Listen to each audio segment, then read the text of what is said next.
My name is Marcus Reeves, 41 years old, 10 years a homeowner in Maple Ridge Estates, and I never thought a birthday cookout would end with police cars parked outside my house. My wife Dana and I built this life brick by brick. We should have known Karen Whitfield would try to burn it down. We moved to Maple Ridge when Jaden was 3 and Maya wasn't born yet. I'm a fire captain, 12 years on the job. Dana teaches 2nd grade. We picked this neighborhood for the good schools and the quiet streets, never imagining the loudest thing here would be our HOA president's mouth. Karen Whitfield ran the HOA board like her personal kingdom. Every mailbox color, every fence height, every trash can placement went through her. Neighbors joked about it behind closed doors, called her the sheriff without a badge. Nobody joked to her face. Her emails came stamped with violation numbers before you even unpacked your moving truck. The first time I met her, she stood on my driveway with a clipboard, measuring the distance between my basketball hoop and the property line. She smiled the whole time, sweet as tea, and told me just keeping standards up, like she was doing me a favor. I smiled back and let it go. Dana warned me early. Party saying, "Some families just don't understand how things work around here." She never said race out loud. She didn't have to. Our kids at the pool. The way she double-checked our guest list at the gate said enough. For years I told myself I was imagining it. Other neighbors got warnings too, the Pattersons for their unmowed lawn, the Nguyen's for a boat in the driveway. I convinced myself Karen was just thorough, not targeted. I wanted to believe good faith existed somewhere under that clipboard. Jaden turned 12 that spring, obsessed with become a running back like his uncle. Maya, 9, wanted a trampoline for her birthday more than anything. Dana and I worked overtime shifts to give them the kind of childhood we never had, safe, simple, full of Saturday cookouts and sprinkler afternoons. We'd hosted cookouts every summer since we moved in. Neighbors brought potato salad. Kids ran through the yard. And by 9 everyone had gone home satisfied and full. Nothing about our gatherings had ever needed a permit slip or a noise meter. That was about to change. In March, Karen pushed a new quiet hours and gathering size amendment through the HOA board. She framed it as protecting property values. Buried in Section 14 was a clause limiting outdoor gatherings to 15 guests without prior board notification. Nobody at the vote noticed how conveniently it targeted us. I found out about the amendment 2 weeks later, from Mr. Patterson, who'd voted against it and lost. "She's got something against you people," he said quietly, then caught himself and rephrased it as, "against your family specifically." I laughed it off in front of him. Inside, something tightened. Dana wanted to fight the amendment immediately, file a complaint with the state HOA ombudsman. I told her to wait, pick our battles, not give Karen a reason to say we were difficult. Looking back, that patience cost us more than it protected us. Karen mistook our restraint for weakness. That June, Jaden made varsity football as an 8th grader moving up, a first for our family. We decided to throw him a real celebration, a 4th of July cookout combined with his achievement, extended family driving up from 3 states, 25 guests total. We sent the HOA notification Karen required. Karen's response came within the hour. Request denied. 15 guest limit strictly enforced per Section 14. No explanation. No compromise offered. Other families, we later learned, had exceeded the limit all summer without a single email. I called the HOA office. Nobody answered. Nobody replied for 4 days. Dana suggested we simply keep the party smaller. Avoid the fight altogether. I refused. Small family gathering by any reasonable measure. And I'd watched other neighbors host bigger parties without a whisper of concern. This wasn't about noise or parking. This was about who was gathering. I requested a formal board hearing to appeal the denial. Karen scheduled it for the day after our planned party. Conveniently too late to matter. I told her over email that felt intentional. She replied with a single line, "I don't control the calendar. Mr. Reeves." I saved that email. It would matter later. We decided to move forward anyway. Scaling back to 20 guests. Staying inside HOA hours. Keeping music low. Dana printed a schedule taped to our fridge, grill by 2. Cake by 6. Everyone gone by 9. We wanted no excuse. No gap Karen could slip a complaint through. The morning of the party, Karen drove past our house 3 times before noon. Each time she slowed to a crawl, camera phone visible against her steering wheel. My neighbor across the street, Linda, texted me a photo of Karen's car idling at our curb. "She's building a file on you," Linda wrote. By 2 o'clock the grill was going. Cousins spilling out of cars. Kids cannonballing into the small above-ground pool we'd set up for the day. Jaden wore his new jersey, grinning ear to ear. For an hour, everything felt exactly like the celebration we'd promised him. Then a patrol car turned the corner.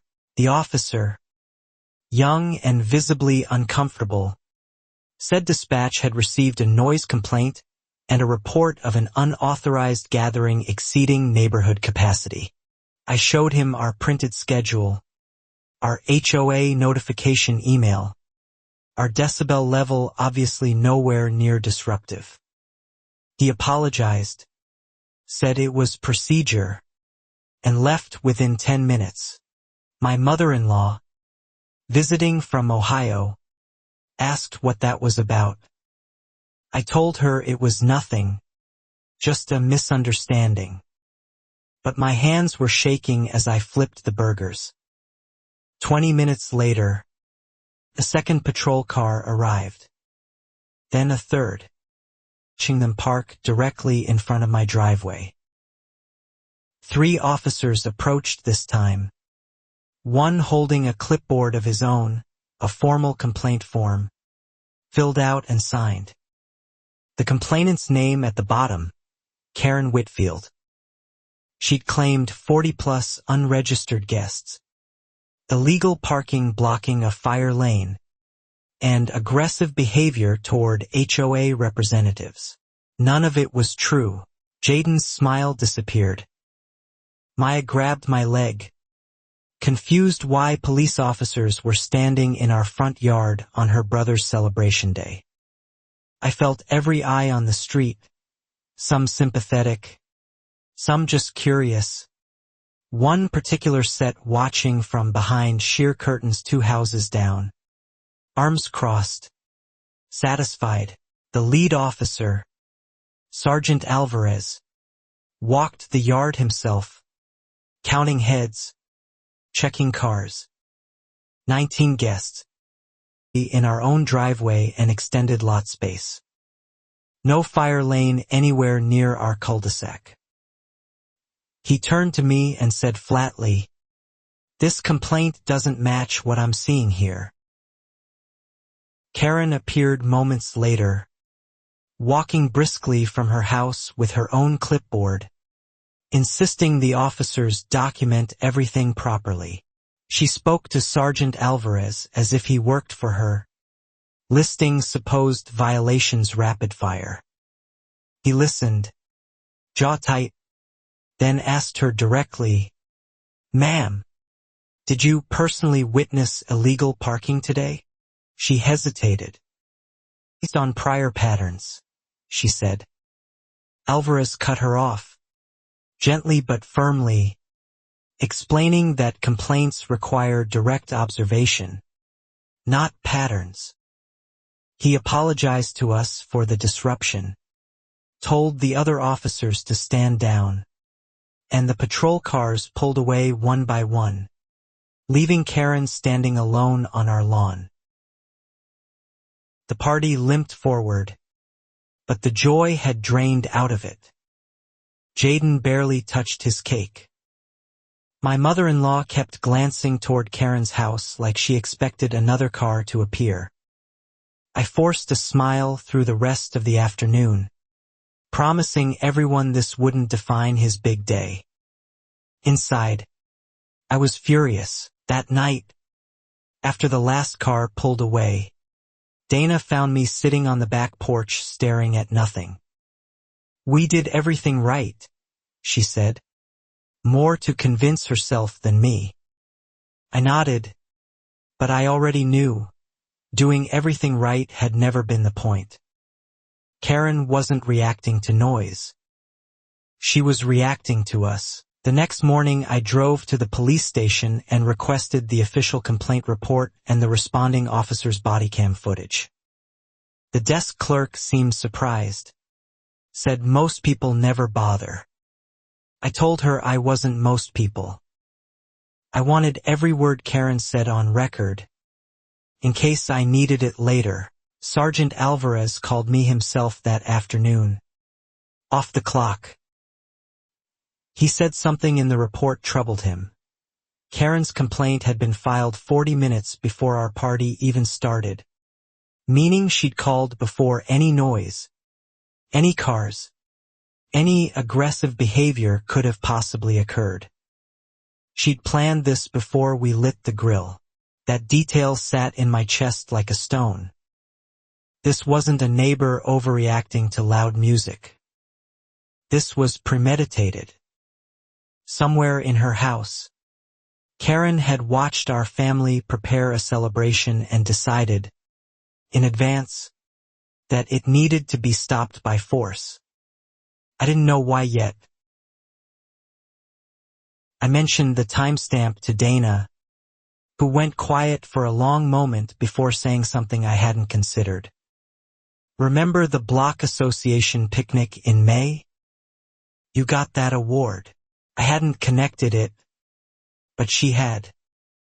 That was the day everything with Karen had shifted from cold to hostile. In May, the county fire department had honored me publicly for pulling 2 children from a burning duplex 3 streets over.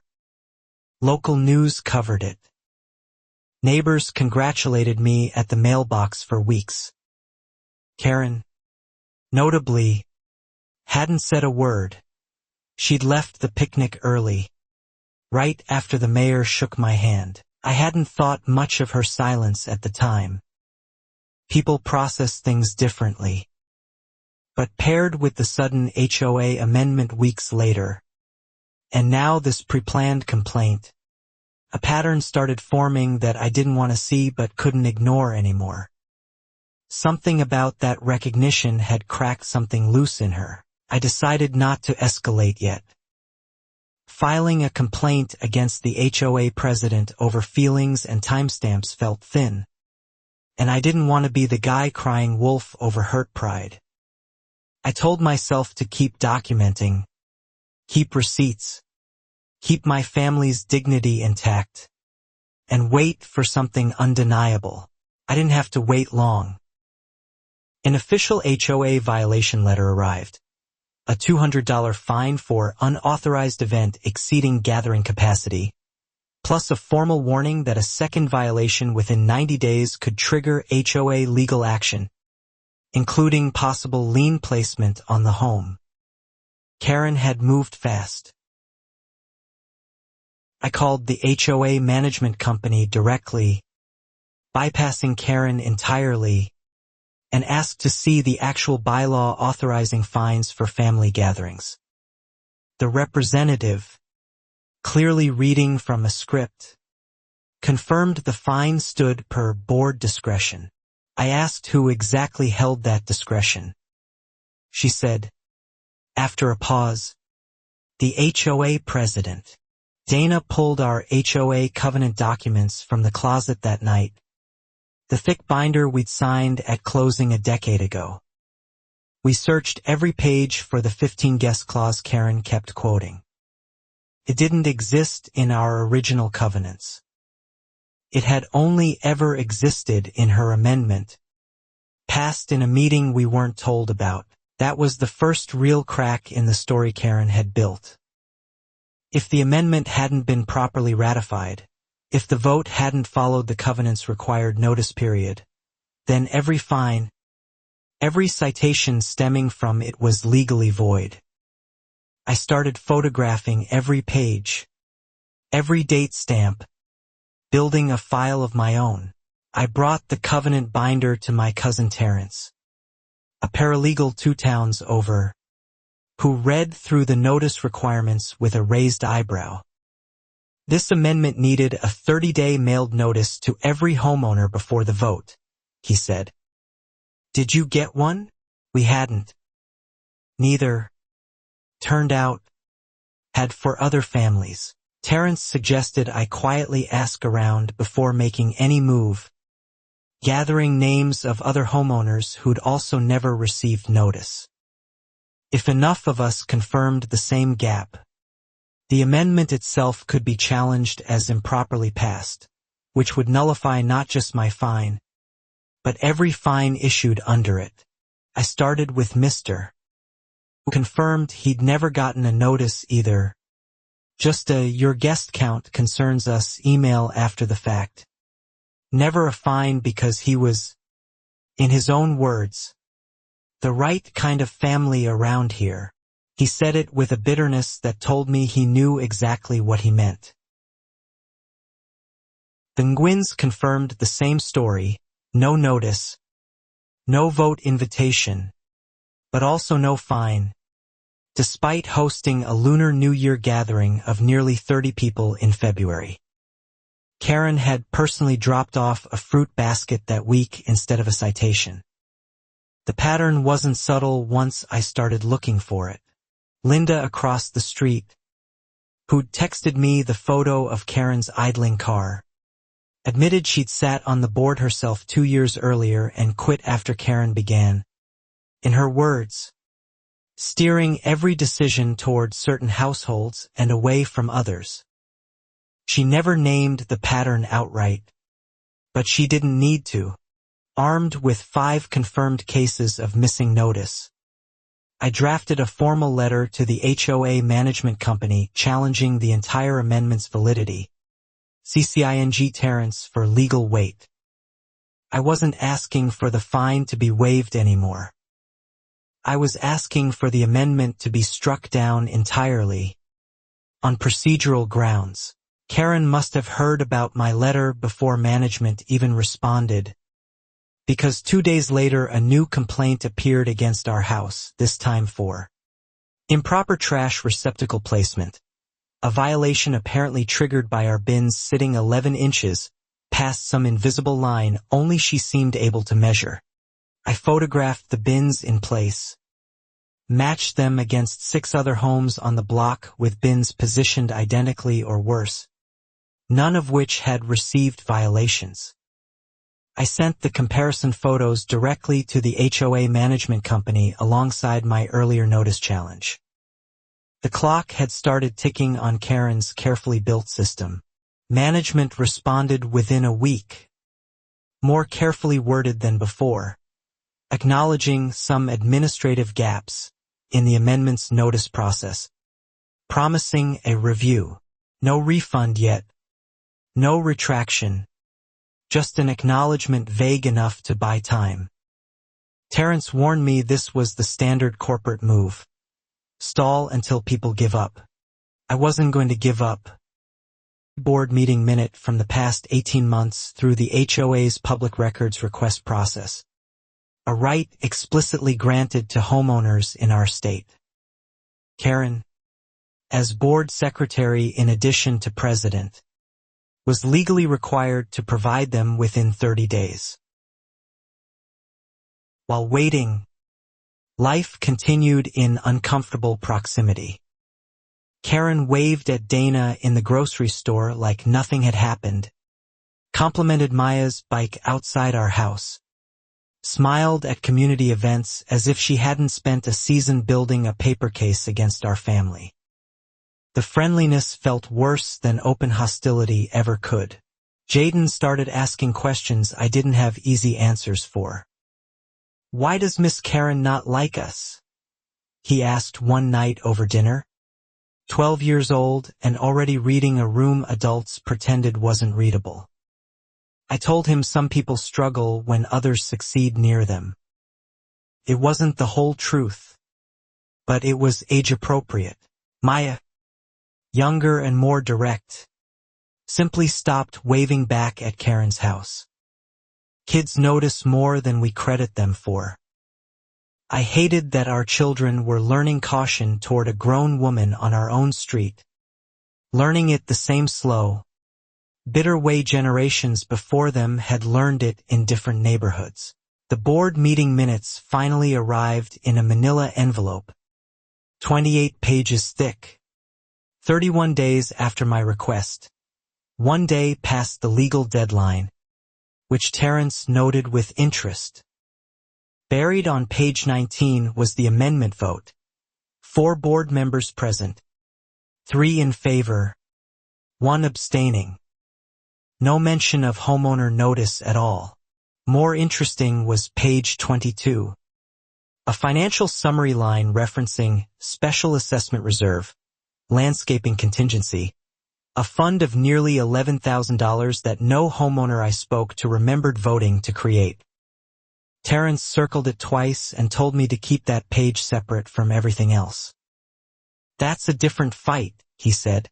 I didn't fully understand what he meant yet, but I trusted his instinct. For now, my focus stayed on the amendment and the 2 fines against my house.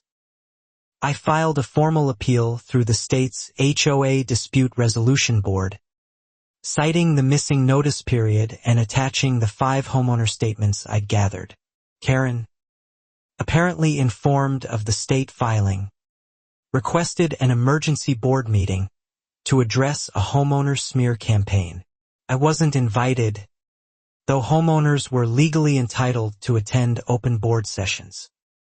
Linda, still technically on the community email list, forwarded me the meeting notice out of what she called simple decency.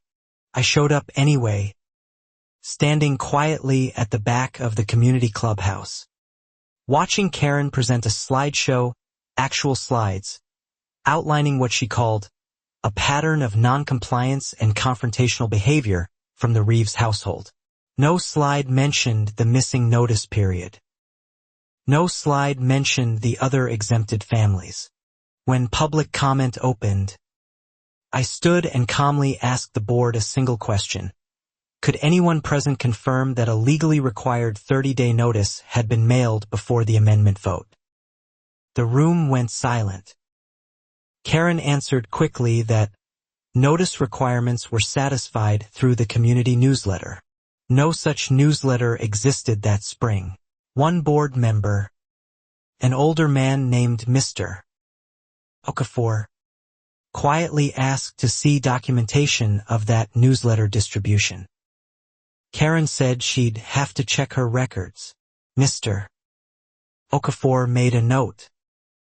It was the first time I'd seen anyone on that board push back against her in public, and it mattered more than I expected. The meeting ended without resolution, but something had shifted. 2 other homeowners approached me in the parking lot afterward, quietly sharing their own stories of selective enforcement, one over a driveway crack, another over holiday lights left up 4 days too long, both fined while comparable violations elsewhere went untouched. I started a simple shared document, invited only by direct message, where affected homeowners could log their own experiences with dates, violation types, and outcomes. Within a week, 9 households had contributed. A visible pattern emerged on paper that Karen could no longer wave away as coincidence or misunderstanding. Dana suggested we take the document straight to the state ombudsman rather than let it simmer inside the neighborhood, worried that keeping the fight local only gave Karen home field advantage. I agreed, and Terrence helped format the complaint properly, citing selective enforcement alongside the earlier procedural notice violation. The state ombudsman's office confirmed receipt and opened a case number, promising an initial review within 60 days. 60 days felt like forever, with active fines accruing daily interest against my property. But Terrence reminded me that these processes moved slowly by design, and impatience only invited mistakes. Karen, perhaps sensing the pressure mounting, shifted tactics entirely. Instead of new violations, she began stopping by unannounced, always smiling, always framing herself as just checking in as your neighbor. Each visit somehow circling back to suggesting I drop this before it gets uglier for everyone involved. I recorded one of these visits on my doorbell camera. Her voice pleasant on the surface but unmistakably threatening underneath. "You have a nice family, Marcus. It'd be a shame if this whole thing made people start looking closer at everything." I didn't know what everything meant yet. I saved the footage anyway. That vague threat unsettled Dana more than any fine had. She started keeping the porch light on later, double-checking the kids' bus stop timing, glancing toward Karen's house before letting Maya ride her bike alone.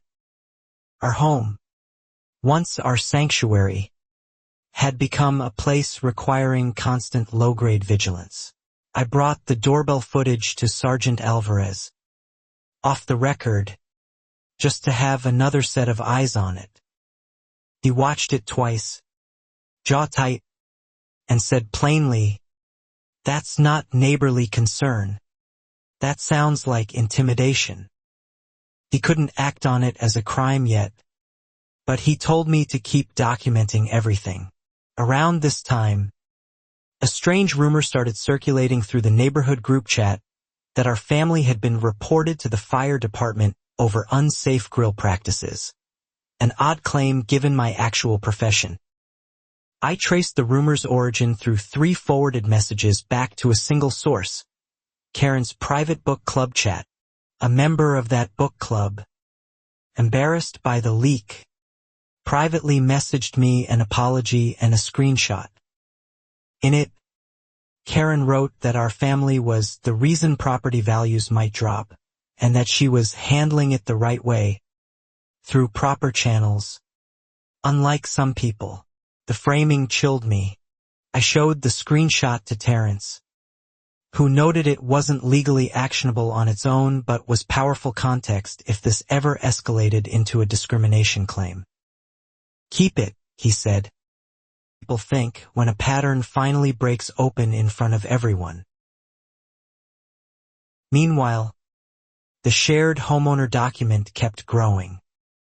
A family named the Osebansus, 5 houses down, added a detailed account of Karen personally photographing their daughter's quinceañera decorations and citing them for unauthorized outdoor structure.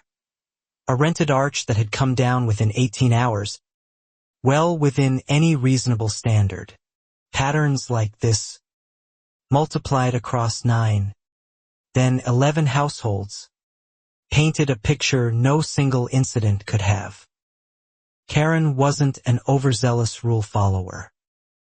She was running a personal filter over an entire neighborhood, deciding whose joy needed permission and whose didn't, all while hiding behind the language of community standards. I started noticing Karen's husband, Gary, less and less at community events. He'd always been a quiet presence at HOA gatherings, nodding along beside her. Linda mentioned she'd heard through a mutual friend that Gary had moved into a rental across town. Though no formal announcement had been made, I didn't think much of Karen's marriage at the time. It wasn't my business, and I had enough on my plate. But small cracks like that, I'd later learn, often mean more than they first appear to. People under private pressure sometimes project that pressure outward, onto whoever's nearby and vulnerable. The Ombudsman's office reached out 61 days after filing, one day later than promised, requesting additional documentation about the amendment vote and the selective enforcement pattern. Terrence and I spent a weekend compiling everything: timestamps, fine comparisons, the missing newsletter, 11 household statements, the doorbell footage transcript. We submitted a package nearly 90 pages long. The reviewing officer, a woman named Patricia Yoon, called 2 weeks later to confirm the state was opening a formal investigation into the HOA's amendment process, citing sufficient evidence of procedural irregularity and possible discriminatory enforcement pattern requiring further inquiry. That phone call was the first moment in months I let myself feel something other than dread. It wasn't a victory yet, but it was momentum, real and official, moving in our direction after a summer of feeling like the ground kept shifting under my family's feet without warning. I told Jaden and Maya only that the grown-up problem with the neighborhood rules is getting looked at by people who can fix it, careful not to overload them with adult complexity. Jaden nodded seriously. Maya asked if that meant Miss Karen would stop driving by our house so slowly. I told her probably soon. For nearly 3 weeks after the investigation opened, things went quiet. No new fines, no unannounced visits, no rumors in the group chat. Karen kept a noticeable distance, waving less, driving a different route to avoid passing our house directly. I let myself believe the pressure alone had worked. Summer eased toward August. Jaden's football season began in earnest. Practices 5 days a week. Dana ferrying him while I picked up extra shifts at the station.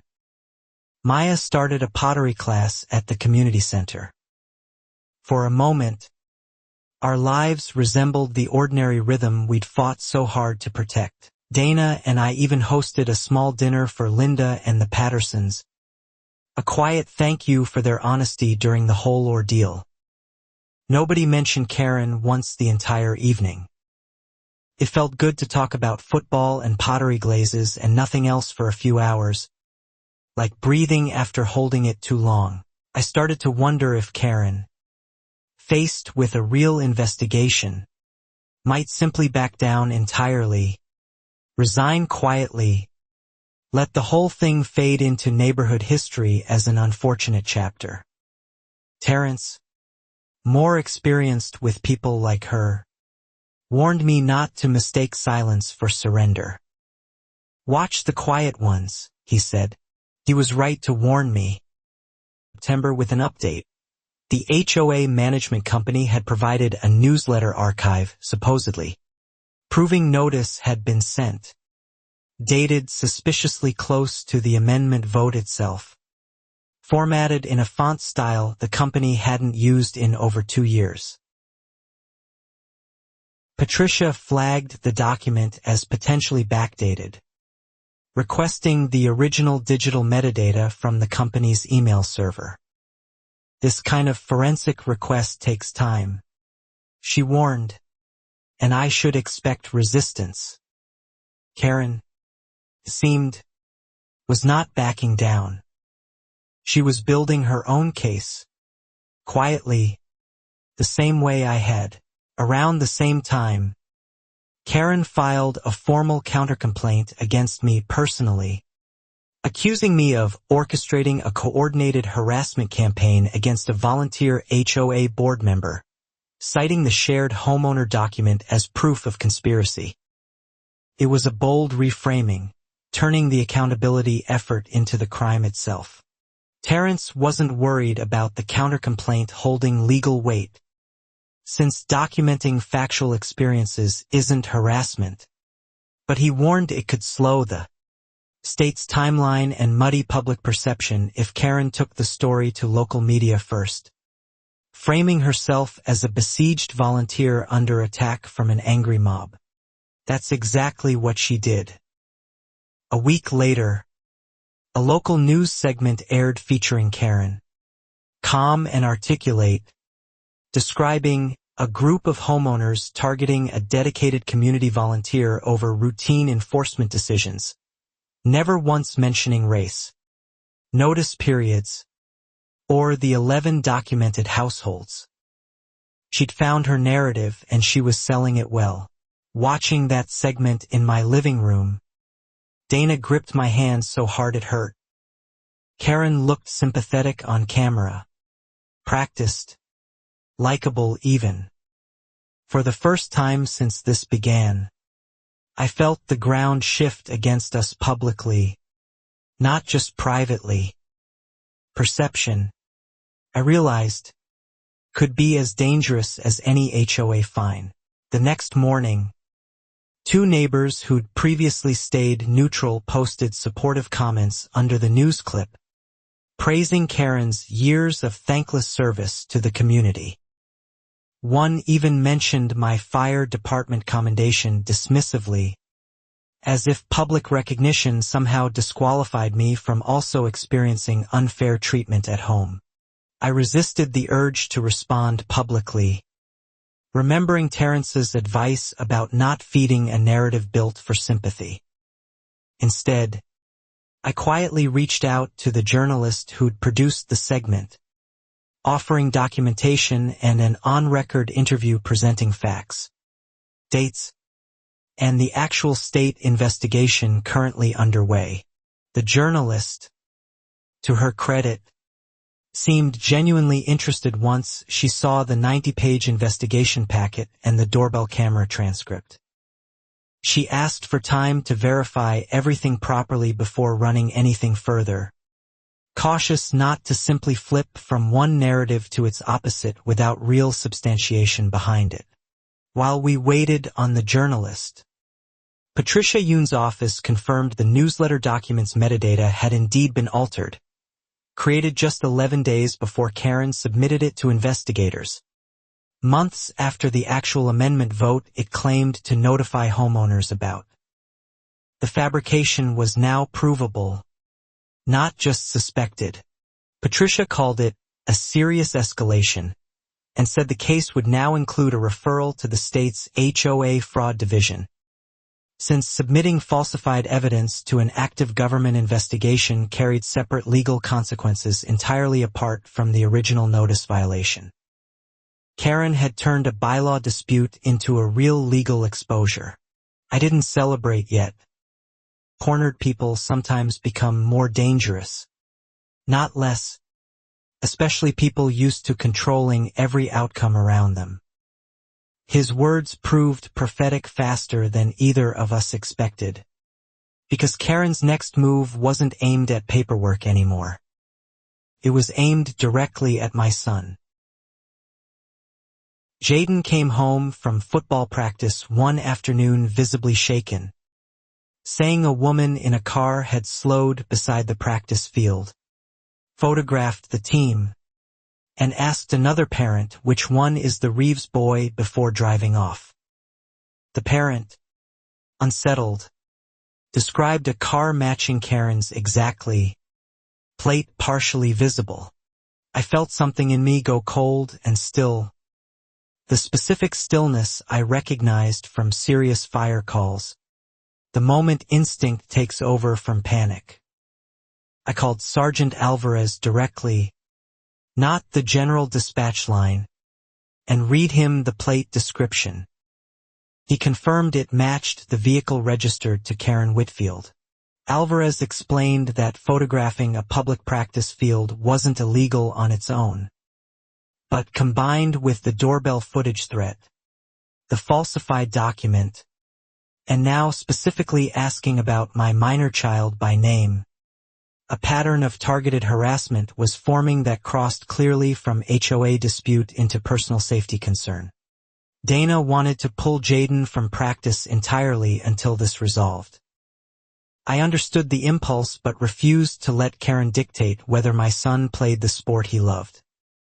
Instead, I arranged for Terrence's brother-in-law, an off-duty officer, to quietly observe practice from a distance for the following 2 weeks. Word must have traveled, because Karen's behavior shifted again, this time toward the school itself. She emailed the school district's parent advisory board, unaffiliated with any actual authority over enrollment, alleging vague concerns about the Reeves family's suitability within community youth programs, without a single specific claim attached. The school's athletic director, a woman named Coach Wallace who had coached Jaden since 6th grade, called me directly, confused and a little offended on my behalf. "I don't know this woman," she said, "and she doesn't sit on any board that has authority here. I'm filing this email away and ignoring it." Coach Wallace's dismissal should have felt like relief, and partly it did, but it also confirmed something darker. Karen wasn't strategizing anymore.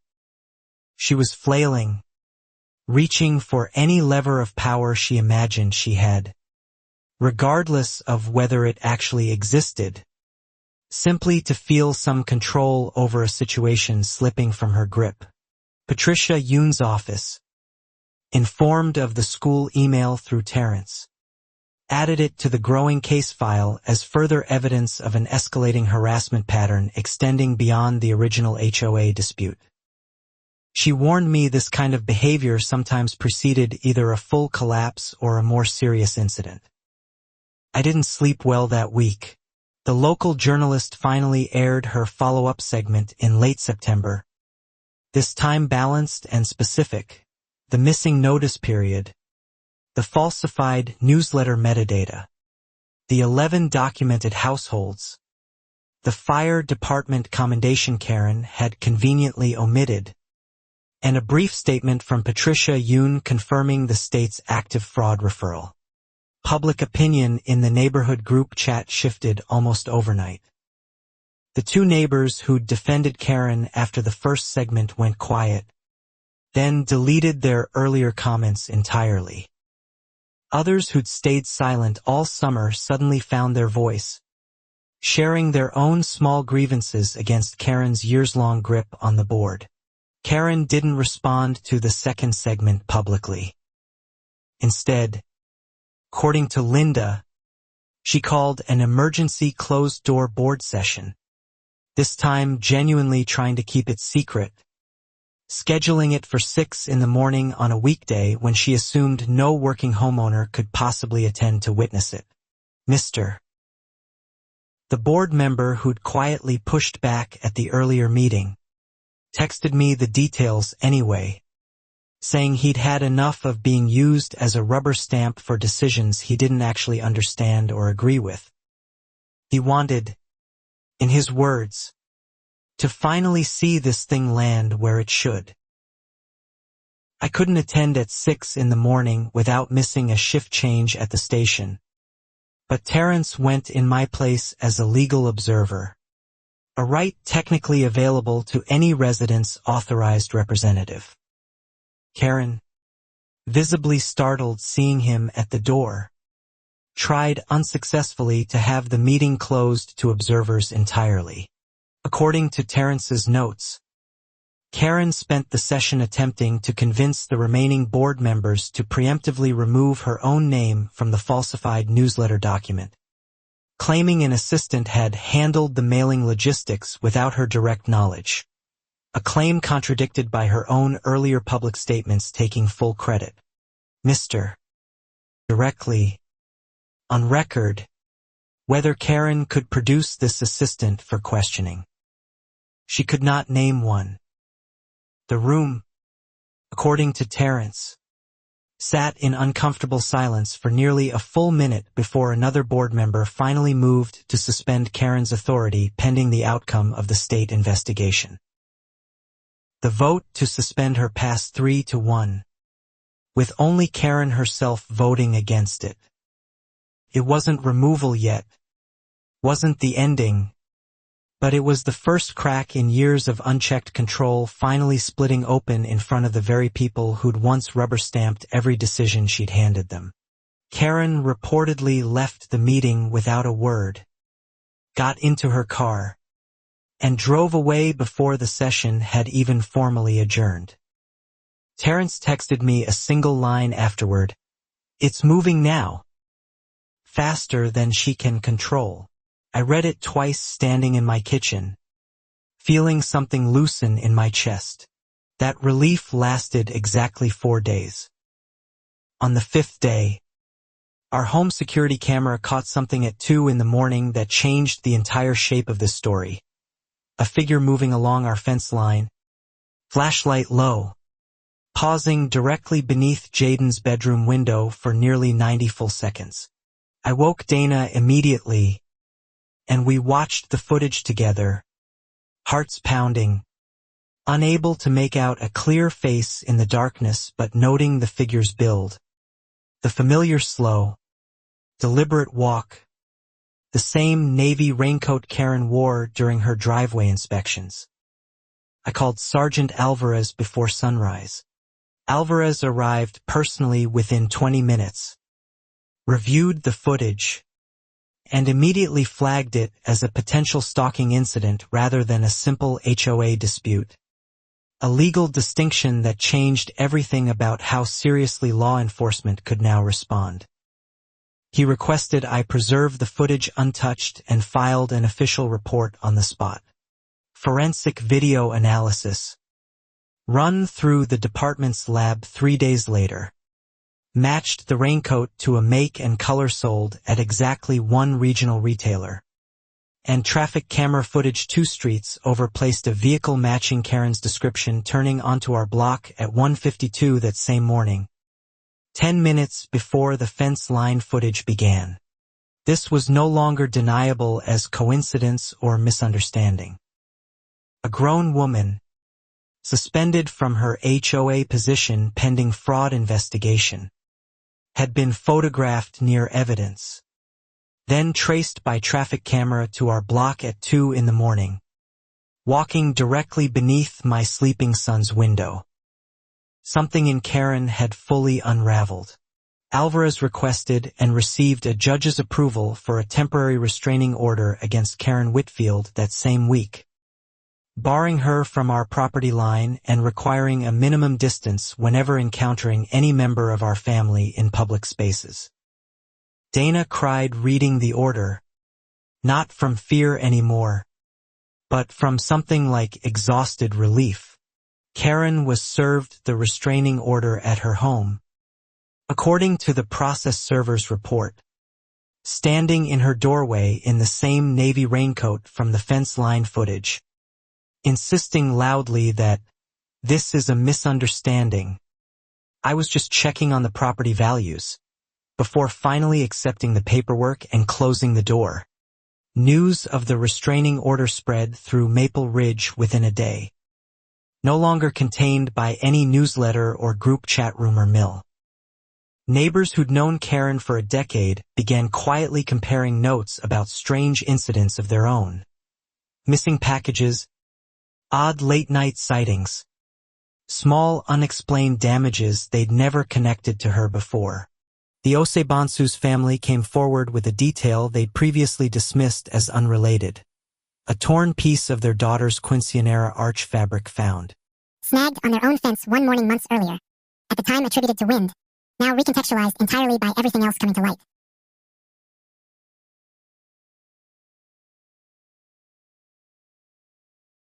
Patricia Yoon's investigation absorbed the stalking report and restraining order into the broader case file, noting in an official update that the pattern of behavior now suggested escalating personal fixation extending well beyond standard HOA enforcement disputes, language that would matter enormously once formal hearings began. I started sleeping with one eye open again, despite the restraining order, unable to fully trust a piece of paper against a woman who'd already proven willing to falsify documents and stand beneath my son's window at 2 in the morning. Dana installed a second camera covering the side yard blind spot. Jaden, 12 years old and increasingly perceptive, asked me directly one evening whether Karen was actually dangerous or just annoying. I chose honesty over comfort for the first time in this whole ordeal, telling him some grown-ups lose the ability to handle not getting their way, and it can become genuinely serious. He absorbed that with the particular seriousness only children carry when finally trusted with adult truth, then asked if the police would keep watching our house. I told him yes, and that his father had spent his whole career making sure people stayed safe. And this was no different. He nodded, satisfied enough to sleep that night. Gary, Karen's estranged husband, reached out to me unexpectedly through a mutual acquaintance, asking to meet privately. I agreed, cautious but curious. Over coffee at a diner 2 towns away, he told me things about Karen I hadn't fully understood, a pattern stretching back years, long before our family ever moved to Maple Ridge. According to Gary, Karen had left their previous neighborhood under similarly strained circumstances, a dispute over a black family's home renovation permit that had escalated into a lawsuit he'd quietly settled to avoid public exposure years earlier. Non-disclosure agreement included, before they relocated to Maple Ridge for what she'd called a fresh start. Gary said he'd left the marriage not over any single incident, but over years of watching Karen's control tighten around every aspect of their life together, including, he admitted with visible shame, choices about which neighbors belonged and which didn't, framed always in the polite language of standards and property values.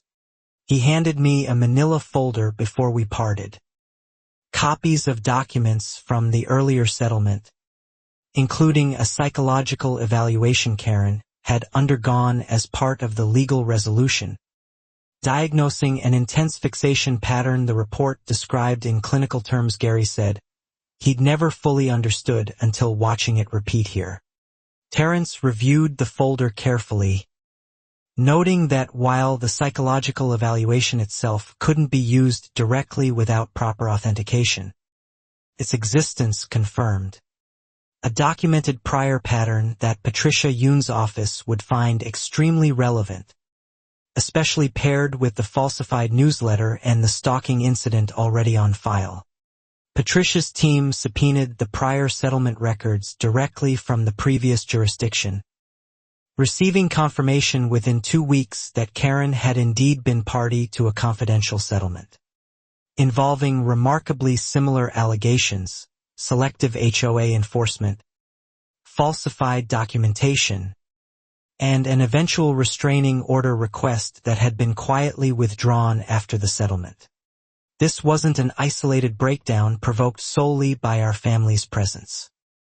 This was a pattern, repeated across at least 2 neighborhoods, hidden behind non-disclosure agreements and quiet relocations, each time landing on a new set of victims who had no way of knowing they were inheriting someone else's unresolved history. Knowing this didn't make our summer easier, but it reframed something important for me. This was never really about our cookout, our fence, our trash bins. Karen would have found some family, somewhere, to fixate on eventually. We simply happened to be the ones standing in her path this time. Dana found some strange comfort in that reframing too. It's not about us being wrong, she said one night. It never was. Though the relief came slower for me, still carrying the instinct to second-guess every interaction, still checking the driveway before letting the kids play out front alone. The HOA board, now operating without Karen, voted unanimously to formally repeal the entire 15-guest amendment, refund every fine issued under it with interest, and issue a public apology letter to all 11 affected households, myself included. It wasn't everything, but it was a start toward accountability the board had avoided for years. Mr. delivered our refund check, along with an apology I hadn't expected from him specifically. I should have asked more questions years ago, he admitted. I let her run things because it was easier than pushing back. That's on me too, more than the check itself. The state's fraud division formally charged Karen with submitting falsified documentation to a government investigation, a criminal matter now separate entirely from the HOA dispute or the restraining order. Patricia Yoon called personally to walk me through what the charges meant and what my potential role as a witness might involve. I asked Patricia what would happen to the $11,000 landscaping reserve fund Terrence had flagged months earlier, the one nobody remembered voting to create. She confirmed her office had opened a separate financial audit into HOA fund management under Karen's presidency, describing early findings as concerning without elaborating further yet. That audit, completed 6 weeks later, revealed the landscaping reserve fund had been drawn down nearly to zero over 18 months, with withdrawals routed through invoices from a landscaping company that, upon investigation, turned out to be registered to Karen's sister under a different last name entirely. Nearly $9,000 had been paid to a business that never once performed visible landscaping work anywhere in Maple Ridge, according to homeowner statements and photographic comparisons of the common areas over that same period, which showed no meaningful changes matching the invoice services at all. Patricia's office added embezzlement to the growing list of charges against Karen, elevating what had begun as a neighborhood dispute over a birthday cookout into a genuine financial fraud and stalking case working its way through the state legal system, far larger than anyone in Maple Ridge had initially imagined. News of the embezzlement charge spread faster than anything before it, largely because homeowners understood dollar figures more intuitively than procedural notice violations. Suddenly, everyone on the block had opinions about Karen's years of unquestioned authority, opinions that had apparently existed quietly all along, waiting for permission to be spoken aloud. I felt no particular satisfaction watching Karen's reputation collapse publicly, only a tired kind of vindication mixed with lingering unease. Vindication doesn't erase the nights Dana lay awake listening for footsteps, or the way Jaden still glanced toward Karen's darkened windows every time we pulled into our own driveway. Maya, thankfully too young to fully grasp the scope of everything, mostly cared that the HOA had officially approved her long-delayed trampoline request. The paperwork finally cleared once the 15-guest amendment and its related restrictions had been repealed entirely. Small victories mattered more than ever that autumn. Gary reached out once more, this time to say he intended to testify if called, regardless of any lingering guilt about airing his ex-wife's history publicly. Somebody should have stopped this years ago, he told me. I didn't. Now is the closest thing to making that right. Karen, out on bail pending trial, reportedly moved out of Maple Ridge entirely within a month, renting a small apartment across the county line, according to Linda's contacts still active in the old book club chat. Her house sat with a for sale sign for weeks before quietly selling to a young couple. I watched moving trucks empty her house from my own front porch one Saturday morning, feeling less triumph than I expected and more a kind of hollow closure. The specific tiredness that comes after a long fire finally burns itself out, leaving only smoke and the slow work of rebuilding underneath it. Terrence warned me the criminal case would take months to reach trial, and that the restraining order, embezzlement charge, and fraud referral would proceed on separate but overlapping timelines. He told me to prepare for a long winter of depositions, evidence reviews, and waiting rooms before anything resembling a final resolution arrived. What none of us expected was how much worse things would get before the criminal case even reached a courtroom. Because Karen, cornered financially and facing real consequences for the first time in her adult life, made a decision in November that crossed every line she danced along all year. Karen's public defender, appointed after her savings dwindled covering the earlier civil settlement and legal fees, filed a motion requesting the restraining order be lifted, citing insufficient ongoing threat now that she'd relocated across the county line. A hearing was scheduled for early December to review the request. I attended that hearing personally, alongside Terrence, prepared to testify to the fence line footage, the traffic camera match, and the football field incident involving Jaden. The judge, a measured woman named Judge Ferris, listened carefully to both sides before denying the motion outright, citing the documented pattern as still active and unresolved. Karen's expression in that courtroom, according to Terrence, shifted visibly the moment the ruling came down, from composed frustration into something colder, something he described afterward as checked out, the look of someone who'd stopped believing the system would ever again bend in her favor no matter what she tried. 3 days after that hearing, Jaden's football coach called me at the station, voice tight with concern, saying a woman matching Karen's description had approached the equipment shed after practice, asking a teenage assistant coach unfamiliar with the situation for the Reeves boys' new home address, claiming to be an old family friend.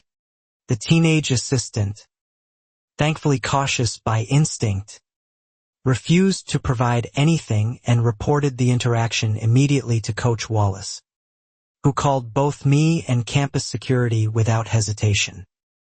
This was a direct, unambiguous violation of the restraining order, and Alvarez issued a warrant for Karen's arrest within hours of the report. Officers located Karen's vehicle that same evening, parked 3 blocks from the school, engine still running, a folder of printed photographs on the passenger seat later confirmed to include images of Jaden at multiple practices, our home from several angles, and a hand-drawn map marking our new evening pickup schedule. The arrest, when it came, happened without incident, according to the responding officers, Karen offering no resistance, saying only, "I just wanted to see him graduate someday. That's all I wanted." A chilling glimpse into a fixation that had apparently, somewhere along the way, stopped being about property values entirely. Dana broke down reading the arrest report later that night, not from renewed fear exactly, but from the sheer strangeness of learning a woman she'd once exchanged holiday cookies with had spent months mapping her son's schedule with the same careful attention she'd once applied to measuring basketball hoops. I held Dana that night longer than I had in months, both of us finally allowing ourselves to feel the full weight of everything we'd been holding at arm's length since spring, determined to keep functioning, Keep the kids steady. Keep showing up to work and school like nothing underneath had cracked. The restraining order violation, combined with the existing fraud and embezzlement charges, meant Karen's bail was revoked entirely, and she remained in custody awaiting trial for the first time since this ordeal began. Patricia Yoon called personally to confirm the change, her voice carrying genuine relief on our behalf. Judge Ferris scheduled a consolidated hearing for all charges, falsified investigation documents, embezzlement, and the restraining order violation for the following March, giving prosecutors time to build a complete case while giving our family, finally, a real sense that this chapter had an actual ending point approaching. Winter passed slower than any season I could remember, each week bringing another deposition request, another evidence review meeting with Patricia's office, another quiet evening explaining to Jaden and Maya in careful, age-appropriate pieces why their father kept disappearing to meetings that weren't quite work and weren't quite normal life either. Jaden, now 13 and visibly more guarded than he'd been a year earlier, asked me directly one night whether we'd made a mistake standing our ground instead of just quietly moving away like Karen apparently had from her previous neighborhood. It was a fair question. I sat with it before answering honestly. I told him that moving away might have felt easier in the short term, but it would have meant someone else's family eventually facing the exact same thing we had. With no documentation, no pattern established, no state investigation already underway to protect them the way ours now protected the next family down the line. He considered that for a long moment, then said something that stayed with me for weeks afterward. So we didn't just fix it for us. We fixed it for whoever moves into her old house too. I told him that was exactly right, and that understanding it mattered more than any fine ever refunded. Maya, still young enough to process things through smaller, more concrete concerns, mostly wanted reassurance that Miss Karen couldn't come to her birthday party in the spring. I promised her, with full confidence for the first time in a year, that Karen would not be anywhere near our house again. Not this spring. Not ever. As March approached, Patricia Yoon prepared me for what testifying would actually look like. A public courtroom. Karen's defense attorney cross-examining every detail. The doorbell footage and fence line video played for a jury of strangers who'd never lived a single day of what our family had endured. Terrence sat with me the weekend before, reviewing every date, every document, every timestamp we'd assembled over the better part of a year, making sure my testimony would hold steady under pressure. "You don't need to be angry up there," he told me. "You just need to be exactly, precisely true." Gary, true to his word, agreed to testify as well, describing the earlier settlement and psychological evaluation from Karen's previous neighborhood dispute, providing the jury crucial context that this pattern predated our family entirely and would have continued indefinitely without intervention somewhere along the line. The Osebansu family, Linda, Mr. Patterson, and the Nguyen's all agreed to submit written statements corroborating the selective enforcement pattern, painting a fuller picture for the court of exactly how systematically Karen had wielded her HOA authority against specific households while excusing identical behavior from others. Mr. Still visibly carrying guilt over his years of silence on the board, volunteered to testify about the falsified newsletter document discovery and the emergency 6A. Karen had first been suspended, providing an insider account no outside investigator could have fully captured on their own. As the trial date closed in, local news picked the story back up, this time with national outlets noticing the embezzlement and stalking angle layered atop the original HOA discrimination story, turning what had started as a private neighborhood conflict into something people across the country were suddenly discussing and debating. I hadn't wanted this level of public attention. Worried constantly about Jaden and Maya being recognized at school or during football games. But Dana pointed out something I'd been too tired to fully appreciate. Visibility meant accountability, and accountability meant the next family Karen might have targeted somewhere else never would be. Reporters occasionally called requesting interviews, most of which I declined, preferring to let the documented evidence and the eventual trial speak for itself. Rather than turning our family's ordeal into a media spectacle competing for attention alongside whatever else dominated the news cycle that particular week. One request I did accept came from a small documentary team researching HOA overreach patterns nationally, genuinely interested in the systemic issue rather than sensationalizing our specific story, and I agreed to a single recorded interview on the condition that Jaden and Maya's faces remained fully out of frame. During that interview, I found myself articulating something I hadn't fully said aloud before, that the exhausting part wasn't any single fine or false complaint, but the cumulative weight of constantly having to prove, document, and justify our family's basic right to simply exist and celebrate life in our own home. The documentary producer asked what I hoped viewers would take from our story. I told her simply that HOA power, unchecked, can become a tool for exactly this kind of targeted harassment, and that every homeowner deserves to know their rights, their bylaws, and their state's actual notice and enforcement requirements. As winter finally broke into early spring, the trial date arrived faster than I'd braced myself for. Dana arranged time off from school. I coordinated shifts carefully with my station captain, and we drove to the courthouse together the first morning, Terrence meeting us on the steps with his usual steady calm. The courtroom felt smaller than I'd imagined, more ordinary somehow than the weight of everything that had led us there.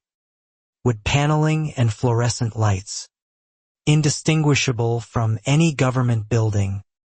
Nothing about the physical space matching the enormity of what would finally be decided within its walls over the coming days. The prosecutor, a sharp, methodical woman named Ms. Alvarado, opened by laying out the timeline exactly as we documented it, the amendment's missing notice period, the selective fines, the falsified newsletter, the stalking incident, the embezzled landscaping funds, and finally the restraining order violation at Jaden's school. Karen's defense attorney, in his opening statement, attempted to frame everything as a series of unfortunate misunderstandings compounded by an overzealous neighborhood dispute that had spiraled beyond anyone's original intentions, carefully avoiding any direct engagement with the falsified documents or the football field incident specifically. Sergeant Alvarez testified first among the witnesses, walking the jury through the initial Cookout complaint, the timestamp discrepancy proving Karen had called before the party even began, and the subsequent fence line footage and traffic camera match that had ultimately led to the restraining order request months later. Under cross-examination, Karen's attorney tried repeatedly to suggest Alvarez had been personally biased against his client, a suggestion Alvarez dismantled calmly, by pointing out he'd initially responded to Karen's own complaint in good faith before the evidence itself, not personal opinion, revealed the pattern underneath it. Patricia Yoon testified next, detailing the metadata analysis proving the newsletter document had been created and backdated just 11 days before submission. To state investigators, walking the jury through the exact forensic process that had confirmed the fabrication beyond any reasonable technical dispute. The defense attempted to challenge the metadata analysis's reliability, bringing in their own technical expert who, under Ms. Alvarado's cross-examination, ultimately conceded the methodology was sound and offered no alternative explanation for why a supposedly 2-year-old newsletter carried creation timestamps from 11 days before submission. Mr. Moni landed with visible weight in the courtroom, describing in his own words the 6 a.m. meeting, Karen's inability to name the assistant she claimed handled mailing logistics, and the board's subsequent vote to suspend her authority pending investigation, delivered with the quiet regret of a man finally telling the full truth. I testified on the trial's third day, walking the jury through the cookout itself, the timestamp discrepancy, the doorbell footage threat, the football field photography incident, and finally the fence line stalking footage, keeping my voice level the entire time despite the current of anger still running beneath every word. Karen's attorney, during cross-examination, tried repeatedly to suggest I'd exaggerated the severity of events for sympathy or financial gain through a potential future lawsuit, a suggestion Ms. Alvarado objected to twice before the judge finally instructed the jury to disregard the insinuation entirely as unsupported by any evidence presented.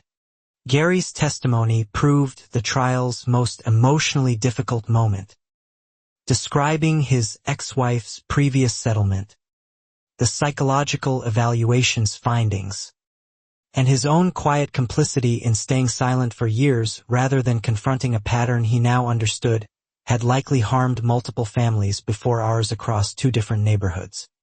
The prosecution's financial expert walked the jury through the embezzlement evidence methodically, showing the landscaping company's registration under Karen's sister's married name, the absence of any documented work matching the invoices, and the nearly $9,000 quietly siphoned from the reserve fund over 18 months.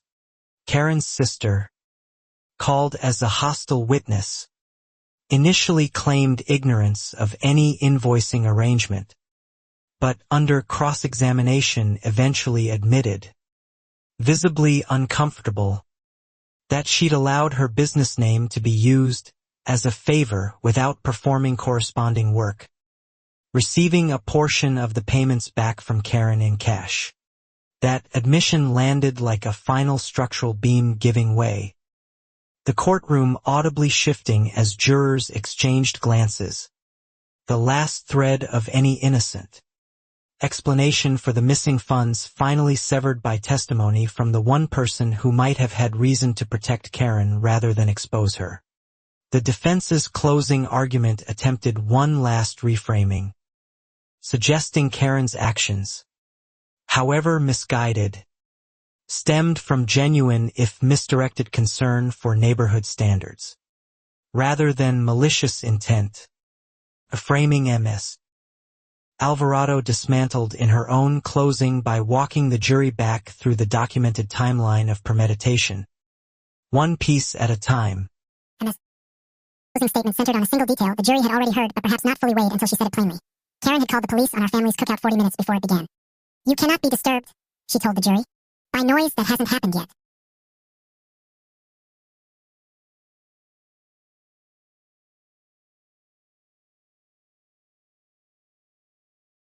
The jury deliberated for just under 6 hours, a stretch of time that felt endless sitting in the courthouse hallway with Dana, Terrence, Gary, and Mr. Okafor, none of us saying much, all of us replaying different pieces of the year and a half that had led us to this particular waiting room. Jaden and Maya stayed with Linda that day, old enough now to understand roughly what was happening but spared the direct weight of the courtroom itself. A small mercy Dana and I had agreed on together, wanting them to hear the outcome from us rather than absorb the proceedings firsthand. When the bailiff finally called us back into the courtroom, I felt my pulse in my ears the way I sometimes did walking into a working structure fire, that specific mix of trained calm and genuine uncertainty about exactly what waited on the other side of the door in front of me. Judge Ferris read the charges one by one as the jury foreperson answered. Guilty of falsifying government investigation documents. Guilty of embezzlement from HOA reserve funds. Guilty of violating the restraining order at the school. 3 separate guilty verdicts, delivered in a steady, unhurried voice that filled the entire room.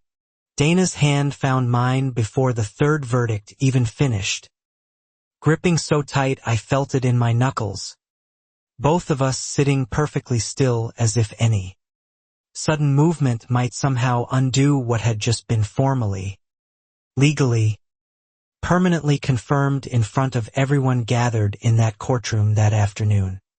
Karen showed no visible reaction as the verdicts were read. Sitting rigid at the defense table in the same navy blazer she'd worn every day of trial, staring straight ahead at some fixed point past the judge's bench. The practiced composure finally, fully hollowed out from the inside. Judge Ferris scheduled sentencing for 6 weeks later, allowing time for a full pre-sentencing report, but noted on record that the combination of falsified evidence, financial fraud, and a restraining order violation involving a minor child would weigh heavily toward the higher end of available sentencing guidelines. Outside the courthouse, reporters gathered along the steps, and this time I agreed to say a few words, keeping them simple and deliberately not triumphant. I said only that our family was grateful the truth had finally been heard clearly, and that we hoped no other family would ever have to endure what we had. Gary approached me quietly afterward, away from the cameras, and thanked me for pursuing this fully rather than settling quietly the way he'd once helped Karen avoid consequences years earlier. Somebody had to finally make it stop, he said. I'm glad it was someone willing. Mr. from the HOA board entirely the following week, telling the remaining members he intended to spend his time instead volunteering with a legal aid organization helping homeowners understand their actual rights against exactly this kind of unchecked board authority he'd watched enable Karen for years. The refunded fines, the repealed amendment, and now the criminal convictions combined to prompt a broader review of Maple Ridge's entire HOA governance structure, with homeowners voting overwhelmingly at the next general meeting to install term limits, mandatory notice audits, and an independent complaint review process going forward. Linda, who'd first texted me that photo of Karen's idling car nearly 2 years earlier, was elected to the newly restructured board herself, campaigning specifically on transparency and equal enforcement, a small but meaningful symbol of how thoroughly the neighborhood's internal culture had shifted since that first birthday cookout. Sentencing day arrived on a mild morning in early May, almost exactly 2 years after Jaden's original interrupted celebration. An irony none of us mentioned aloud, but all of us silently registered as we walked back into the same courthouse for what we hoped would be the final chapter of this ordeal. And the sentencing recommendation cited the documented prior pattern from Karen's previous neighborhood, the deliberate premeditation of the Cookout complaint, the falsified newsletter, the embezzled funds, and the restraining order violation targeting a 13-year-old boy specifically, arguing for a sentence reflecting the full, sustained scope of harm caused.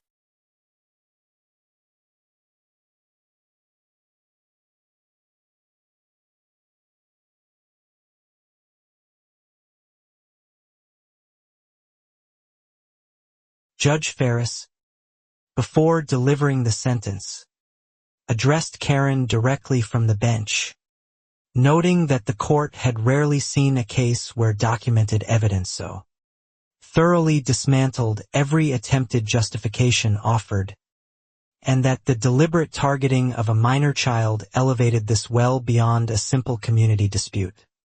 Karen was sentenced to 4 years in state prison on the combined charges, with an additional 5 years of supervised probation upon release, permanently barred from serving on any homeowners association board or similar community governance position anywhere in the state for the remainder of her natural life. She was also ordered to pay full restitution for the embezzled funds plus interest, court costs, and a civil penalty directed toward the 11 originally affected households, distributed proportionally based on documented fines and damages each family had experienced throughout the entirety of her HOA presidency. Karen's face, for the first time since the trial began, showed something other than rigid composure as the sentence was read, a flicker of what might have been genuine shock, as if some part of her had truly believed until that exact moment that consequences were things that happened only to other people.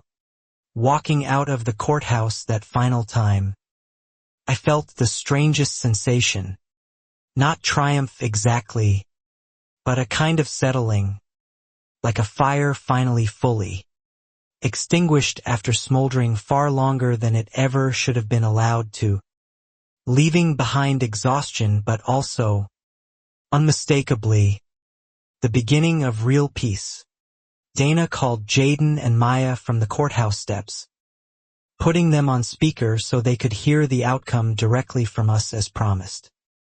Maya asked simply, "So she's really not coming back?" Dana told her no, never again, and I heard my daughter exhale like she'd been holding her breath for 2 years. Jaden, older and more measured in his response, asked only if this meant other families would be protected too, remembering the conversation we'd had months earlier about fixing things for whoever moved into Karen's old house next. I told him yes, that was exactly what the new board protections were designed to do. That weekend, we finally hosted the cookout we'd never gotten to properly finish 2 summers earlier.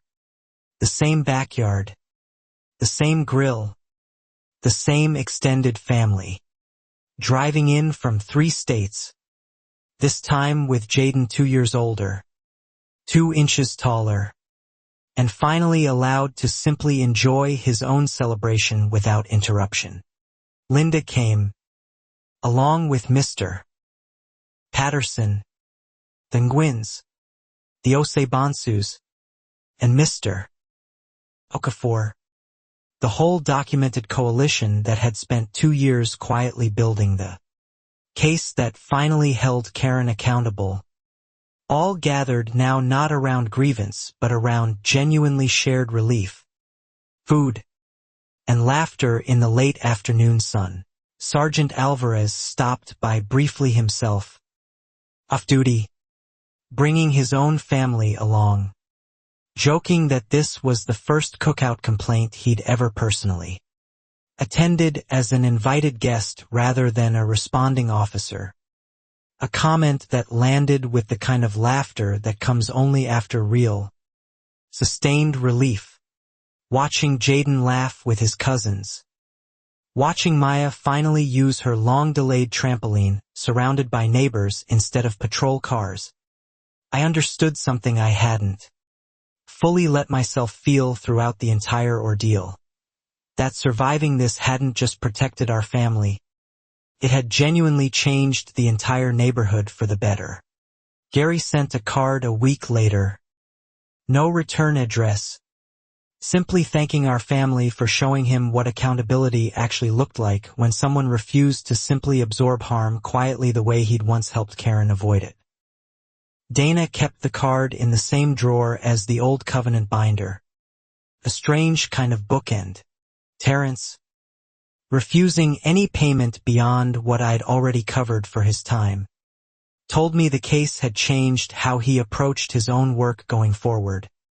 more attentive now to exactly this kind of slow-building institutional harassment that so often gets dismissed as mere neighborhood friction until it's far too late. Patricia Yoon's office used our case, anonymized, as a training example for newer investigators handling HOA disputes, specifically highlighting how procedural violations, financial irregularities, and personal harassment can compound into something far more serious than any single complaint might initially suggest to an untrained eye. Maple Ridge itself settled into something calmer over the following months. The new board's transparency measures holding steady, enforcement applied evenly across every household regardless of who lived there, the kind of ordinary, boring neighborhood governance that should have existed all along before Karen ever wielded that clipboard. Jaden finished that football season as team captain, a role his coaches said reflected not just his athletic growth but a visible steadiness that had emerged from everything the family had weathered together. A quiet strength Dana and I hadn't set out to teach him but were proud he'd found regardless. Maya, now 10, started inviting friends over freely again. No hesitation checking the street before letting them ride bikes past what used to be Karen's house. Now home to a young couple who'd taken down the elaborate landscaping and replaced it with a simple garden and a wraparound porch swing. I found myself, nearly 3 years after that first driveway measurement with the clipboard, finally able to grill in my own backyard without some small, watchful part of my brain tracking every passing car, every slowed vehicle, every flicker of movement near the fence line that had once meant something dangerous. That piece, hard-won and thoroughly documented, felt like the truest ending this story could offer, not because everything had been made perfect, but because a family had refused to disappear quietly, had insisted on truth over comfort, and had ultimately made their neighborhood, and possibly others, meaningfully safer for it. The following spring, almost exactly 3 years after the original Cookout, I received an unexpected call from Patricia Yoon's office, informing me that Karen, granted an early parole hearing based on model behavior in custody, had requested it be scheduled, and that, as a documented victim, I had the right to submit a statement. Dana and I discussed it carefully over several nights, uncertain whether engaging with the parole process again would reopen wounds we'd worked hard to close, or whether staying silent might risk Karen's release without the full context of everything she'd done ever reaching the parole board's final consideration. Terrence, still checking in occasionally though the case had long since closed professionally for him, offered to help draft the statement if we decided to submit one, reminding me that victim statements exist precisely for moments like this, when silence could be mistaken for the absence of lasting impact. We ultimately decided to submit a joint family statement, Dana and I writing it together over a difficult weekend, describing not just the documented fines and fraud, but the quieter, harder to quantify cost, Jaden's guarded glances towards strange cars, Maya's hesitation before riding her bike, 2 years of a home that never fully felt safe.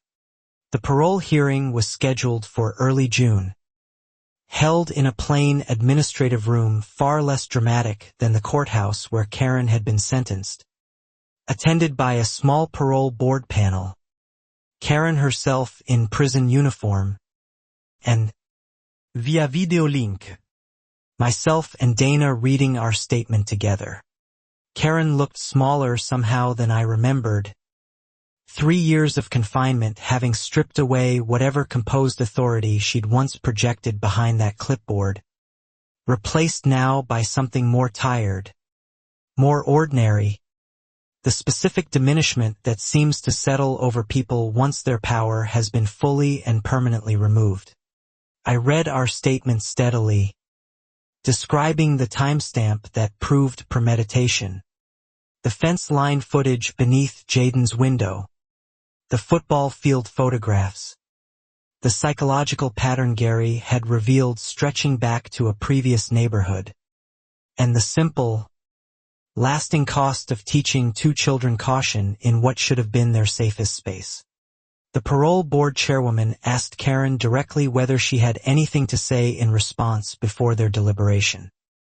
Karen, after a long pause, said only that she deeply regretted the impact on the children specifically, a partial acknowledgement that still notably avoided any mention of the falsified documents or embezzled funds. That careful omission wasn't lost on the panel. The chairwoman noted for the record that genuine rehabilitation typically required full acknowledgement of all documented harm, not selective regret focused narrowly on the most sympathetic detail, and that this incomplete accounting would factor meaningfully into their final decision. The board denied Karen's parole request that same week, citing insufficient demonstration of full accountability alongside the documented severity and duration of the underlying pattern, scheduling her next possible hearing for the following year, meaning she would serve at minimum another full year before any further reconsideration. Reading that decision in an email from Patricia's office, I felt none of the anger that had once defined so much of this ordeal. Only a quiet, settled sense that the system, slow and imperfect as it had sometimes felt throughout, had ultimately weighed the evidence honestly and reached a fair conclusion. Dana printed the parole denial and filed it alongside the original covenant binder and the 90-page investigation packet. A strange, thick archive of an ordeal that had reshaped 2 years of our family's life, now reduced to paper in a drawer we rarely needed to open anymore. Jaden, now 15 and preparing for his sophomore football season, asked briefly about the parole hearing when he noticed us discussing it quietly one evening, and seemed satisfied simply knowing it had been handled, without needing the granular details that Dana and I had carried so carefully on his behalf. Maya, 11 now and fully absorbed in her own expanding world of friends and hobbies, barely registered the parole news at all. A small, welcome sign that the shadow Karen had once cast over her childhood had genuinely faded into something closer to distant memory than daily awareness. Life in Maple Ridge continued its steady, unremarkable rhythm through that summer. Block parties hosted without incident. HOA meetings running efficiently under the new transparency rules. The kind of ordinary neighborhood functioning that had once felt impossibly distant during the worst months of Karen's presidency. Linda, now 2 years into her board term, successfully pushed through a permanent policy requiring all enforcement actions to include photographic evidence reviewed by at least 2 board members before any fine could be issued. A direct structural response to exactly the kind of selective enforcement Karen had once wielded unchecked. Mr. Aid volunteer work expanded into a small regional workshop series, teaching homeowners across 3 counties how to read their own covenants, request proper documentation, and recognize early warning signs of exactly the pattern our family had lived through, using our case, anonymized, as his primary teaching example. I occasionally ran into Gary at the hardware store 2 towns over. Always brief but warm exchanges, both of us having found some measure of peace on opposite sides of an ordeal that had reshaped both our families in very different ways over the same stretch of difficult years. The documentary team's project finally released that autumn. A broader examination of HOA overreach across several states, our story anonymized but recognizable to those who'd lived through it locally, sparking a modest wave of homeowners nationally reaching out to state ombudsman offices with their own long-dismissed concerns. Patricia Yoon told me, during what had become an occasional check-in call more than an official one, that our case had directly contributed to a proposed state bill strengthening notice requirements and enforcement transparency for HOAs statewide, legislation that, if passed, would carry our family's ordeal forward into protection for countless future homeowners. That news landed with a weight I hadn't expected, transforming everything we'd endured from a private family hardship into something with genuine, lasting civic consequence. The exact kind of meaning Jaden had already intuited months earlier when he'd said we'd fix things for whoever moved into Karen's old house next. As the following year's parole hearing approached, Karen's attorney requested it be conducted entirely through written statements rather than live testimony. A request the board granted given the previous hearing's outcome had already established the necessary record without requiring another emotionally difficult live appearance from our family. We submitted an updated written statement, shorter than before, noting simply that the intervening year had brought genuine peace and stability back to our family and our neighborhood, and that any parole decision should continue weighing the full, documented severity of what had occurred rather than selective partial regret.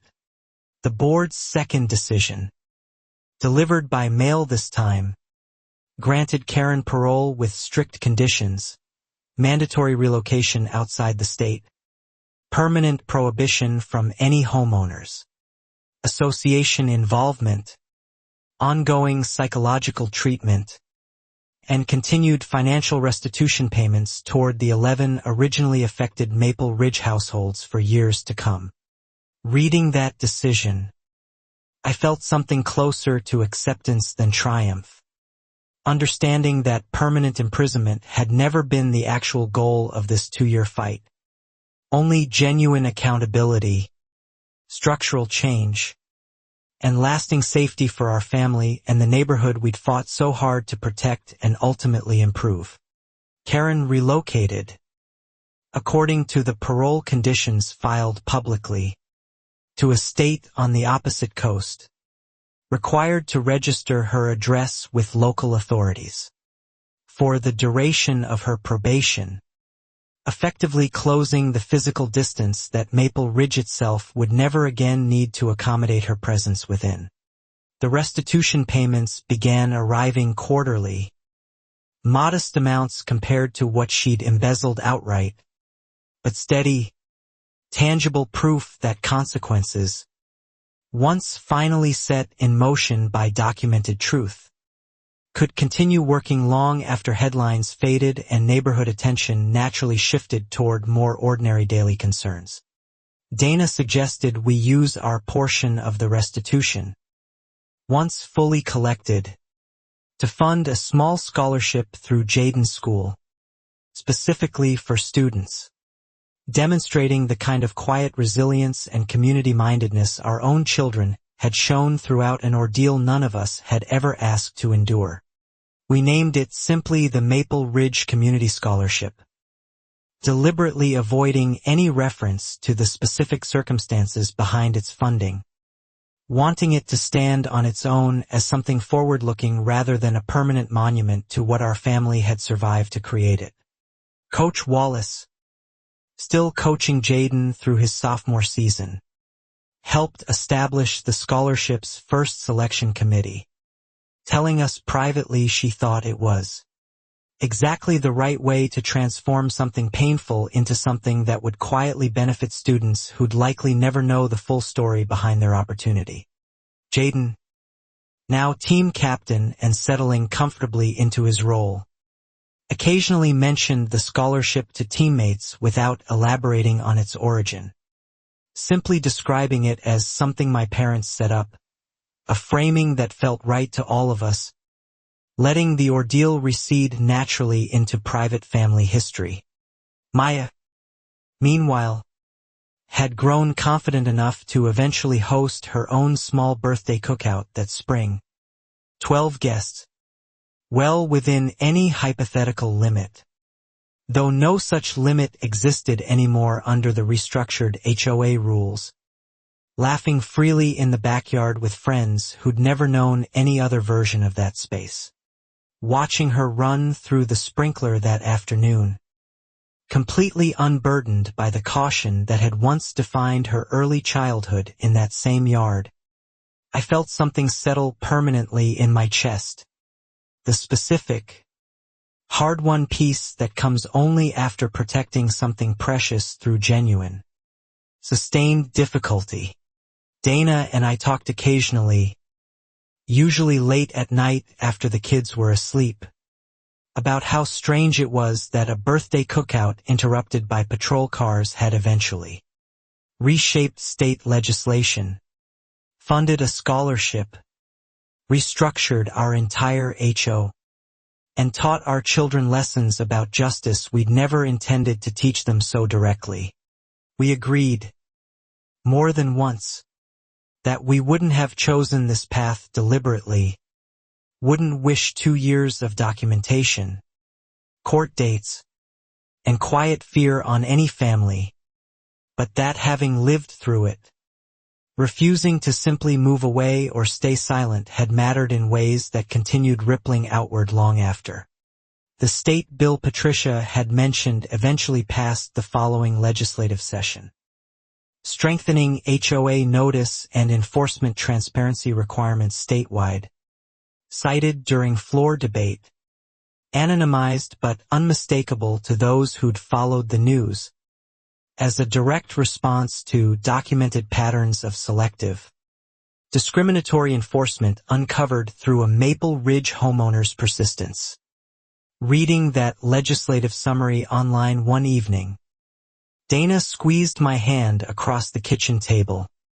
Both of us quietly proud without needing to say much more about it. Understanding that somewhere down the line, some family we'd never meet would benefit from protections that hadn't existed when Karen first stood in our driveway with her clipboard.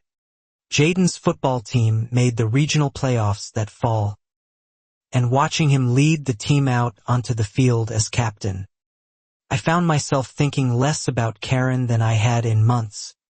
The ordeal finally settling into its proper place as difficult history rather than ongoing daily weight. Maple Ridge hosted its annual fall festival that October with record attendance. The new board organizing everything with the kind of transparent, evenly applied enthusiasm that had simply never existed under Karen's rigid, selective oversight. Homeowners of every background mingling freely without the old undercurrent of quiet surveillance. Linda, reflecting on the transformation during a conversation at that festival, told me she sometimes forgot entirely what the neighborhood had felt like before. The shift had been so thorough and, in retrospect, so obviously overdue that the old atmosphere of constant low-grade tension now felt almost unimaginable. Mr. Top series had by then reached homeowners in over a dozen counties, and he mentioned that our case specifically, the timestamp discrepancy proving premeditation above all else, had become the single detail he found most effective at helping other homeowners recognize similar patterns early in their own communities. I thought often about that timestamp, 40 minutes before the party even began. The small, damning detail that had ultimately unraveled everything else once someone finally looked closely enough to notice it. A reminder that truth, patiently documented, tends eventually to surface regardless of how carefully it's been buried. 2 years after Karen's parole and relocation, the restitution payments concluded fully, the scholarship fund reaching a stable, self-sustaining level thanks to additional community fundraising the school had organized once word of its purpose. if not its origin, spread quietly through parent networks over time. Jaden graduated high school that spring, having spent his final 2 years as team captain, accepted into a state university on a partial athletic scholarship. A milestone Dana and I celebrated with a cookout twice the size of any we'd hosted before. The entire documented coalition of old allies gathered once more. Watching him walk across that graduation stage months later, I thought briefly of the 12-year-old boy whose birthday celebration had been interrupted by patrol cars, and felt something like closure settle fully into place, understanding that whatever fear Karen had once instilled in him had long since been outgrown and left behind. Maya, now approaching her own teenage years, had grown into a confident, outspoken kid who occasionally referenced the HOA thing casually with friends, treating it as an interesting piece of family history rather than a defining trauma. Exactly the outcome Dana and I had worked so carefully to protect throughout. I received one final, unexpected piece of correspondence roughly 3 years after Karen's relocation. A short letter forwarded through Patricia Yoon's office, from Karen herself, requesting permission to send it directly given the lapsed but still technically monitored terms of her probation communication restrictions. Patricia reviewed the letter first, confirming it contained no threatening language and fell within permissible bounds, before forwarding it to me with the choice entirely mine whether to read it at all. A courtesy I appreciated given everything that had passed between our two families over the preceding years. I read it alone one evening after the kids had gone to bed, Dana sitting quietly beside me for support. Karen's letter was brief, acknowledging for the first time, in writing, the falsified documents and embezzled funds specifically, alongside a general apology for the fear my actions caused your children. It wasn't a full accounting, still notably vague about the deeper motivations Gary had once described to me, still avoiding any direct mention of race or the patterns stretching back to her previous neighborhood. But it was more acknowledgement than she'd offered at either the trial or the parole hearings combined. I didn't respond to the letter, uncertain what response would even accomplish beyond reopening a chapter our family had worked so hard to close properly. But I did share its contents with Dana and, in an age-appropriate summary, with Jaden and Maya, wanting them to know the story's actual final note. Jaden's reaction surprised me slightly, a shrug followed by, "I guess that's something," delivered with the particular equanimity of a young adult who genuinely moved past needing anything further from the person who'd once made his early adolescence so much harder than it should have been. Maya's reaction was simpler still. "Good. But it doesn't really change anything for us now, does it?" I told her she was right. It didn't, and that was precisely the point. The letter mattering far less to our family's ongoing life than it perhaps mattered to whatever reckoning Karen was still working through on her own. I filed the letter alongside the rest of the archive in that same drawer. The covenant binder, the investigation packet, the parole decisions. Complete, thorough record of an ordeal that had ultimately reshaped far more than our single household, extending outward into legislation, scholarship funds, and a genuinely transformed neighborhood. Looking back across the full arc of it, from that first clipboard measurement on our driveway to this final letter years later, I understood the story had never really been about noise complaints or trash bin placement at all, exactly as Terrence had suggested from nearly the very beginning. It had been about whether a family could occupy space, celebrate joy, and simply exist without needing to justify their presence to someone determined to police it, and about whether persistence, documentation, and community could ultimately hold that kind of unchecked power genuinely accountable when it mattered most. Sergeant Alvarez, now a lieutenant, still occasionally mentioned our case during department training sessions on distinguishing genuine complaints from harassment patterns, telling newer officers that the timestamp discrepancy alone should have been enough to trigger deeper scrutiny far earlier than it eventually received throughout the entire process. Patricia Yoon, promoted within her office to oversee a larger regional caseload, told me during our last check-in call that our case remained one of the clearest examples she'd encountered of how patient documentation, rather than reactive anger, ultimately builds the strongest possible foundation for genuine accountability. Terrence, still practicing as a paralegal but increasingly drawn toward formal law school applications inspired partly by how thoroughly our case had unfolded, told me he credited watching it through from beginning to end as the moment he'd decided pursuing his law degree fully was worth the sacrifice. Gary, last I'd heard through Linda's old book club network, had remarried quietly and moved to a different state entirely, apparently determined to build a life defined by something other than the years he'd spent quietly enabling a pattern he'd eventually found the courage to help dismantle. Mr. Up series eventually expanded into a small nonprofit organization focused entirely on HOA accountability and homeowner education, using our family's documented timeline as a training template that, by his own estimate, had directly helped dozens of other families recognize and challenge similar patterns before they escalated as far as ours had. Linda remained on the Maple Ridge board for a second term, eventually becoming its president herself, running the position with a deliberate, almost pointed transparency that felt, to everyone who'd lived through the previous era, like a direct and welcome repudiation of everything Karen had once represented.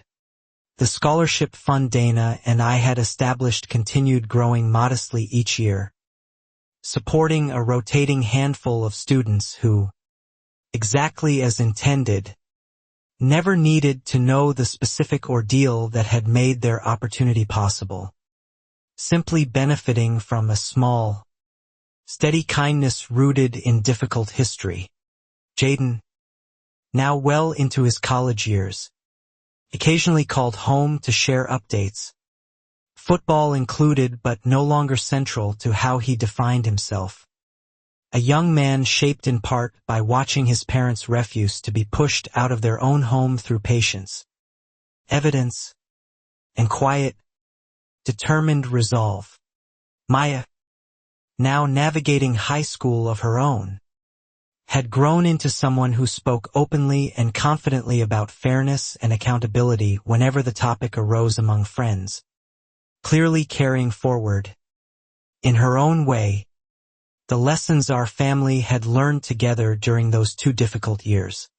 Dana, still teaching 2nd grade, occasionally found herself explaining fairness and consequences to her young students using carefully simplified versions of principles she'd lived through directly, never naming Karen specifically but drawing on the deeper understanding those years had given her about how injustice takes root and how it can be undone.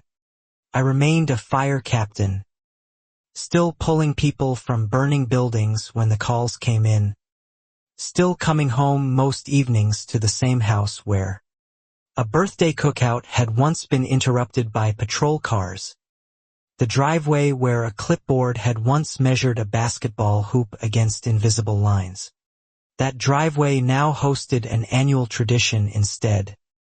The 4th of July cookout rebuilt into something larger and more meaningful each year.